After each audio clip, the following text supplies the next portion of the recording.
How's it going, party people? Skydubs here, back again with another legit ranking. Today we'll be ranking all of the hub areas from the 6 main Skylanders games. So yeah, without further ado, let's just jump into it.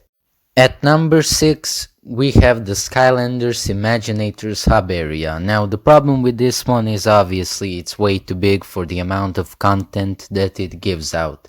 Now sure, I like that you can access every level from the hub area, but there are so many places that you can fly to and it's so easy to get lost.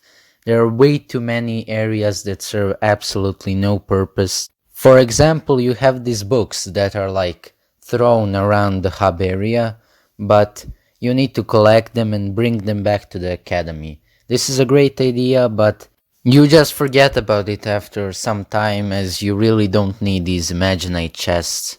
There's also this area that I kinda like, where you like have these selfie frames, which makes them really cool to collect, but I really don't like the selfie part of the game. Now I mentioned that there are a lot of pointless islands, and I do mean that they are pointless. Just look at this, you just fly to an island to collect an Imaginite chest, and if you play for a while, you already have everything from the Imaginite chests. There is, however, this cool feature where you can see some enemies, and if you hit them, you start a surprise attack, which no other game does, and it's really cool. You can basically train with your Skylanders, and you get an award. However, the award is an Imaginite chest, and as I said, they aren't that great, and also every single one ends with the same exact line of blobbers, which if you do them for 3 times, it gets pretty repetitive. So yeah, that's why this area is number 6. Next up we have Skylanders Superchargers, Skylanders Academy hub area. Now, this one is the perfect size, but I just feel like it lacks something. Sure, it has like the whole racing area, and it has the shop, it even has that sideways secret area. It's like these quests are pretty useless, and it makes them even worse that they constantly put reminders to you, like talk to Tessa, like every 5 seconds, and they're all the same. You have like 3 different challenges and they just rotate, so it really isn't that great.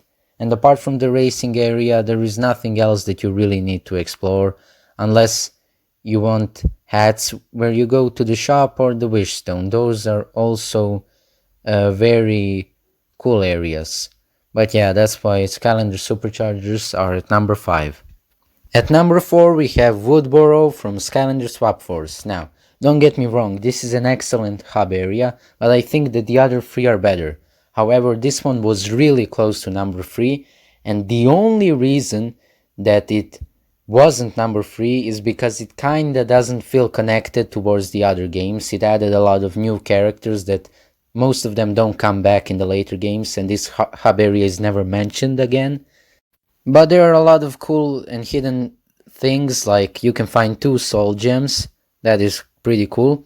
You can get a couple trophies at the hub area, like the fireworks one, or the one where you jump down into the pool and get into this really cool side-scrolling area, which was the first one, and then both Trap Team and Superchargers had another side-scrolling area where you find a hat. But yeah, overall this is an excellent hub area. It isn't too big, but it is kinda big. But it offers a lot of content. We all know that Skylanders Pop Force offers the most content out of any of the games. Number 3 is Skylanders Academy from Trap Team.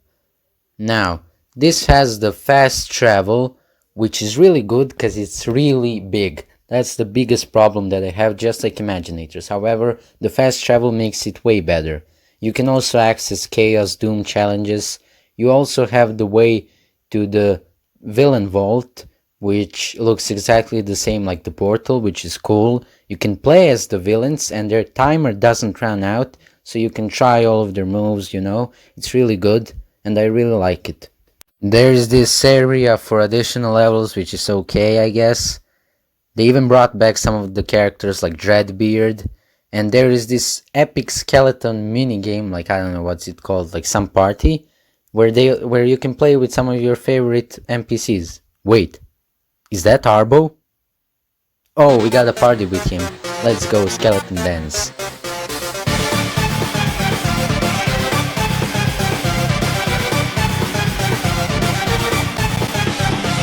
It also has a little bit worse side-scrolling area, just like Swap Force, but Swap Force did it better. And while this may not look that big, when you get inside, look how big it is. There are so many dividing paths, and that would be really bad. As I said, I don't like huge hub areas, but you have the fast travel.